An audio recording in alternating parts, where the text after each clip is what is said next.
We asked Jerry what PLP has been involved in and what they are expecting in the future. The Crook tribe wanted to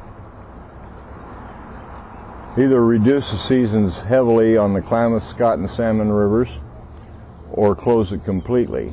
In reality, I don't see they have any rights to do so at all because the tribe's not even on the reservation.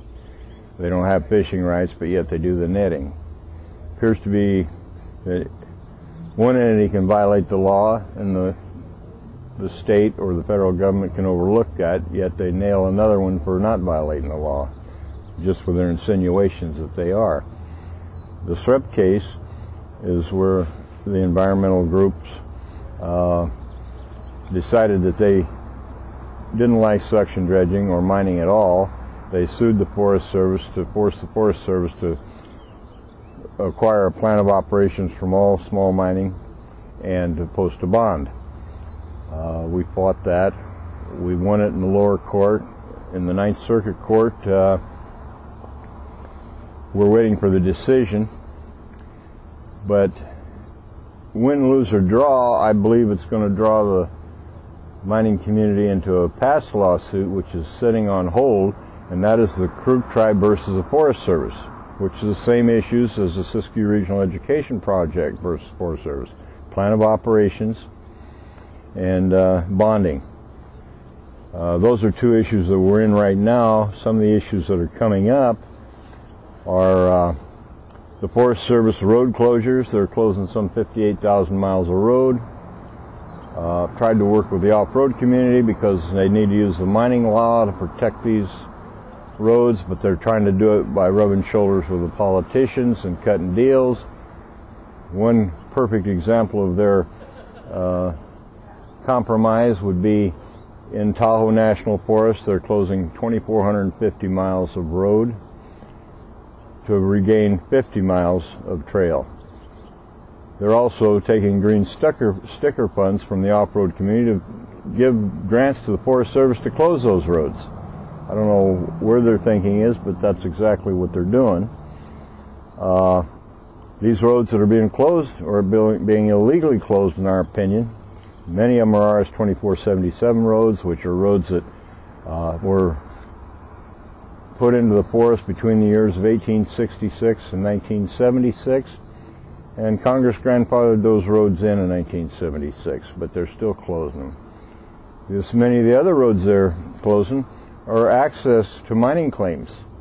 And the mining law guarantees access through ingress and egress on those mining claims. So that's one lawsuit that we're having to face. We're getting ready to make, we've already made legal comments on it. Forest Service regulations again, 36 CFR 261. They're trying to be able to cite the miners criminally. And we've won 2 court cases, U.S. Forest Service versus Lex and Wagner and U.S. Forest Service versus McClure, where the courts determined that a party could camp on their mining claim, occupy it for 365 days a year, as long as it was incidental to mining, not the 2 weeks that the Forest Service tries to enforce under 36 CFR 261. Another aspect of the outcome of that lawsuit was that the Forest Service could not cite a miner criminally for failure to have a notice of intent or a plan of operations. Well, that leads to the Forest Service coming back, which I received yesterday, is a Federal Register notice where they're changing the 36 CFR 228, the mining regulations for the Forest Service. In our opinion, the Forest Service doesn't have the authority to regulate mining. The Transfer Act of 1905 left that in the hands of the Department of Interior, the Bureau of Land Management.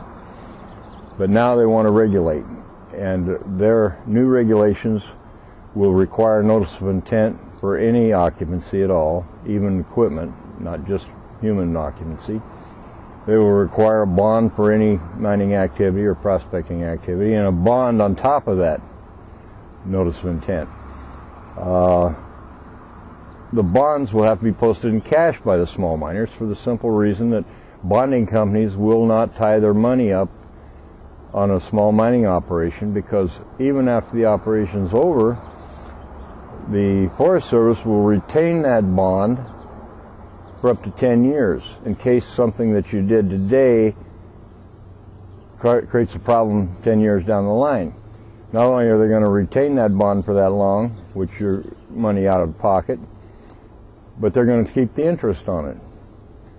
So I would say that most small-scale miners are going to be totally out of business, and organizations which have claims all over the country, like Gold Prospectors Association of America, they're not going to be able to afford these bonds, and the paperwork that's going to be involved,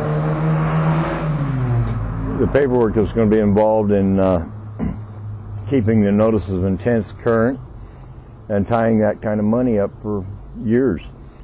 So we feel that it's going to be necessary to sue to stop that. It's also going to be necessary to sue to stop the roads. It's also going to be necessary to sue to stop the criminal citations on the miners. The Forest Service doesn't have that authority, but they get to break the law. They get to break the law just like anybody else. If you're breaking the law, the only remedy that the public has to stop you is have the police catch you, take you to jail, put you in court, and find you guilty. When the agency breaks the law, you have the same remedy. The general public, they know, will not take them to court and hold them to task on violating the law, so they get away with it 99.9% of the time. Once in a while, somebody comes along, makes a stand, stands up and fights, and stops the agency from violating the law. It's not hard to defeat them in those positions. The problem is raising the funds to go do it. So that's one of the reasons we've tried to pull organizations and states together so that we can create the fundings necessary to fight back.